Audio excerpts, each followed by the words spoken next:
So the donor has now come back into the room and he's urinated into the pot. So the first thing we need to make sure is that the urine is of body temperature. So the LCD crystal thermometer on the front there will start to glow, and it will give you the range between 32 and 38 degrees.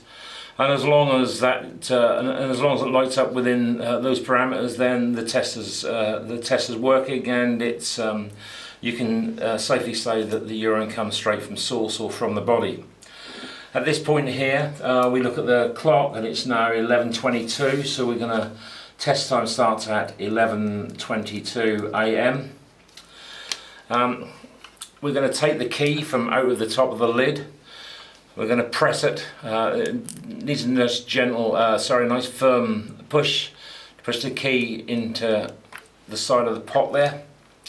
That then is going to allow the urine up the membranes at the back of the pot, but we now start the timer for 10 minutes. We remove the label from the back of the pot, and very quickly we should now be able to see the membranes at the back of the pot there turning a magenta colour. That tells us that the urine is now creeping up the back of the pot onto those membranes, and we should now be able to start to read the test.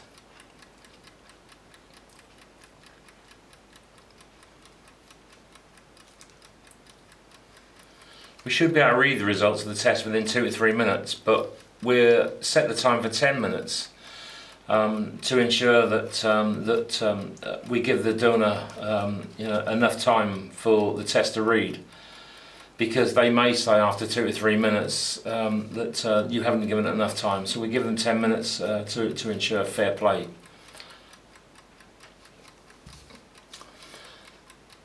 So what we have here now, if we look at the back of this test, we have a C line at the top. That's the control line. That tells you that the test is working. And then underneath that, lines should start to appear. So the drugs that we're testing for on this kit, number 1 is methadone, number 2 is cocaine, 3 is THC, which is cannabis or metabolite, MDMA, which is ecstasy, methadone, which is heroin substitute, amphetamines, morphine, benzodiazepines, so that's things like temazepam and diazepam, ketamine and tramadol. And lines have clearly appeared against each of those drugs, which tells me that this is a negative test for all of those drugs. It's only where a line doesn't appear that it's a positive for that particular drug. So I can now safely let the donor back to work because he's passed the drug test.